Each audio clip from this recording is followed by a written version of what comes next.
우리가 믿는 예수님은 이 땅에 오셔서 우리의 시간대로 33년을 살다 가셨습니다.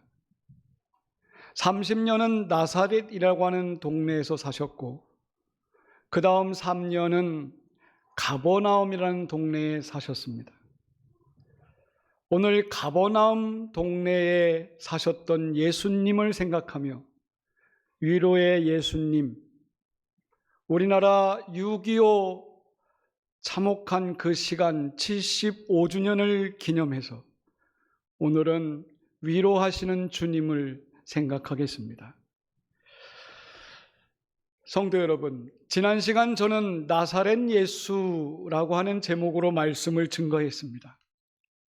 그런데 오늘 읽은 마태복음 4장에 보면 예수님께서 나사렛을 떠나서 가버나움에 가서 사셨다라는 말씀이 기록되어 있습니다.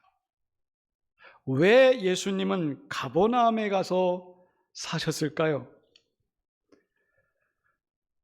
원래 나사렛이라는 동네는 스볼론 땅에 속해 있는 곳이고, 가버나움이라는 마을은 납달리 땅이라고 하는 곳에 속해 있습니다. 그래서 스볼론 땅과 납달리 땅은 두 지파가 밀집해 있는 곳입니다. 그런데 놀랍게도 예수님이 오시기 전 700년 전에 이사야라는 선지자가 이 스볼론 땅과 납달리 땅에 대한 예언을 했습니다. 무슨 예언을 했냐면, 스볼론과 납달리는 하나님께 멸시를 받은 땅이다. 그 땅은 흑암이 있고 사망의 그늘진 땅이다, 이렇게 예언했습니다. 그런데 놀랍게도 그 땅에 예수님이 오셨다는 겁니다. 메시아가 그 땅에 와서 사망의 그늘진 땅, 어둠의 땅, 죽음의 땅에 예수님이 위로를 하러 오셨다고 하는 것입니다. 저는 성지순례를 가보니 이 가버나움이라는 동네는 무척 살기 좋은 동네예요. 갈릴리 바닷가에 그물을 던지면 고기가 왕창 잡힙니다. 굉장히 풍족하게 살 수 있는 그런 땅인데, 평화로울 때는 가버나움처럼 살기 좋은 동네가 없습니다. 그런데요, 전쟁이 터지면 그때는 상황이 달라집니다. 여러분, 요즘 전쟁도 그렇지만 과거의 전쟁도 사람들이 평화롭게 사는 곳에 적군이 쳐들어와서 파괴를 시킵니다. 가버나움이 그런 동네입니다. 평상시 평화로울 때는 안정적이고 그곳은 안락한 곳입니다. 그런데 전쟁이 터지자 가버나움은 사망의 그늘진 땅이 되고 흑암의 땅이 되는 것입니다. 예수님이 지금 가버나움에 오셨다는 것입니다. 그 말인즉슨 고통받는 사람들에게 흑암을 걷어내시고 이방의 갈릴리를 영화롭게 하시기 위해서 오셨다는 겁니다. 그리고 흑암에 살던 백성들, 사망의 그늘진 곳에 살던 그 백성들이 하늘의 빛을 보는 시간이 왔다는 것입니다. 오늘 저는 이 가버나움에 오신 예수님이 왜 위로자가 되시는지, 또 가버나움은 위로받는 마을로 왜 이름이 떨쳤는지, 이거에 대해서 세 가지 측면에서 여러분들과 함께 은혜를 나누고 싶습니다.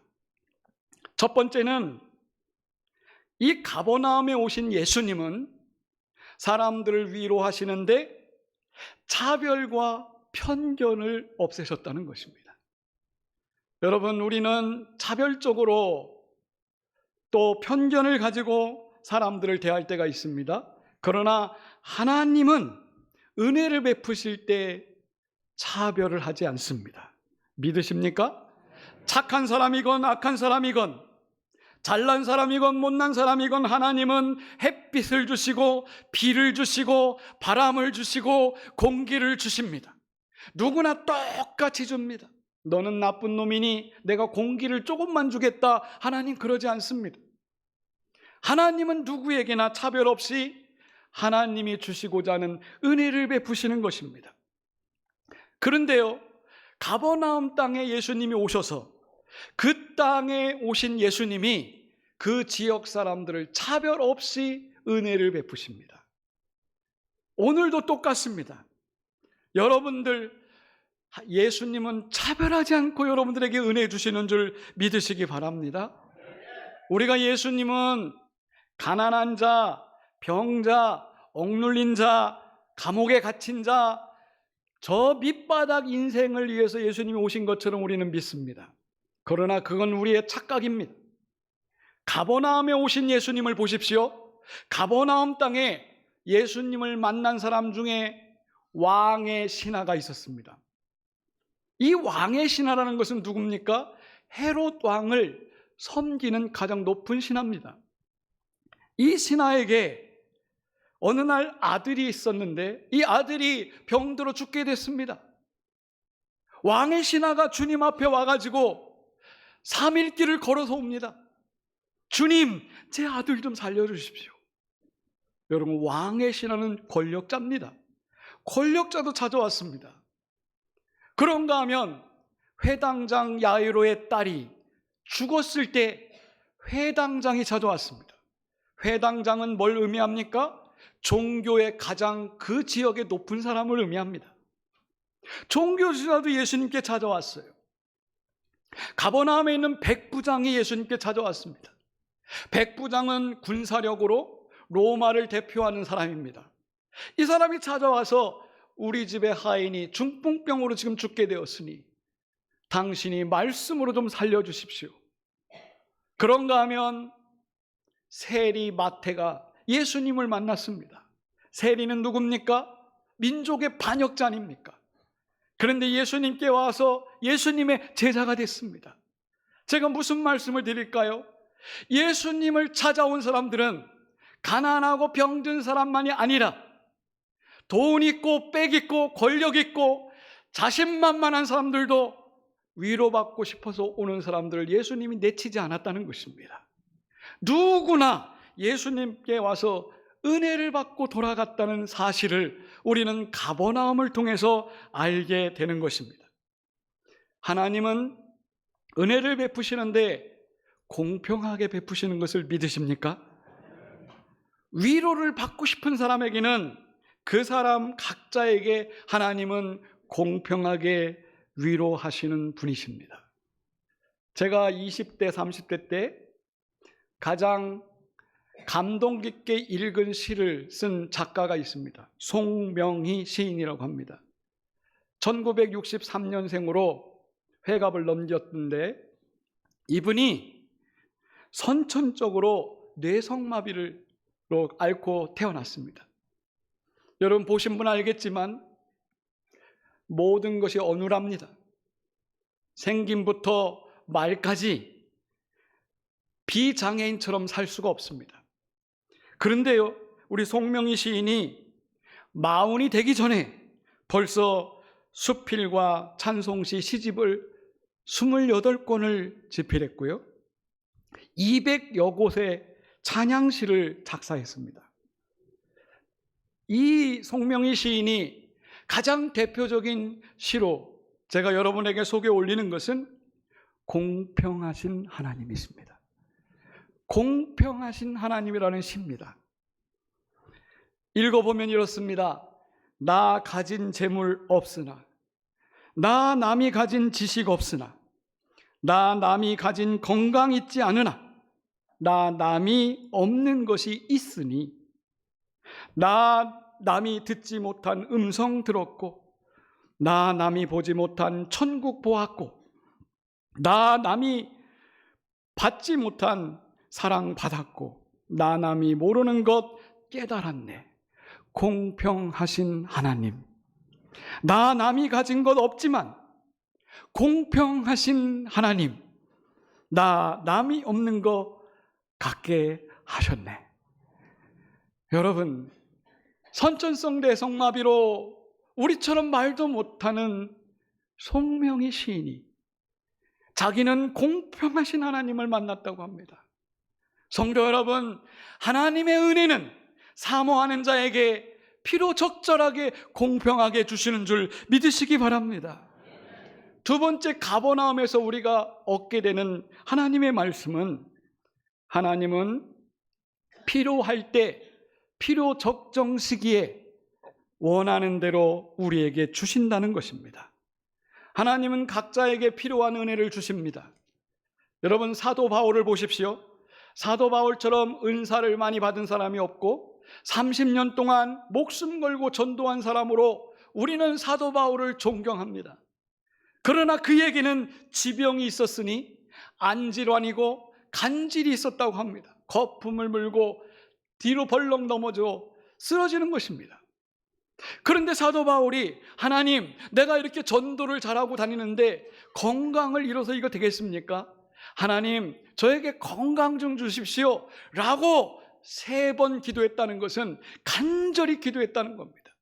그런데 하나님이 들려주신 음성은 이런 겁니다. 나의 은혜가 너에게 족하다 그랬어요. 왜 그런 응답을 주셨을까요? 사도 바울처럼 가진 것 많습니다. 은사도 많습니다. 사람들에게 유명세도 떨칩니다. 그러면 얼마나 인간이 교만해지기 쉽겠습니까?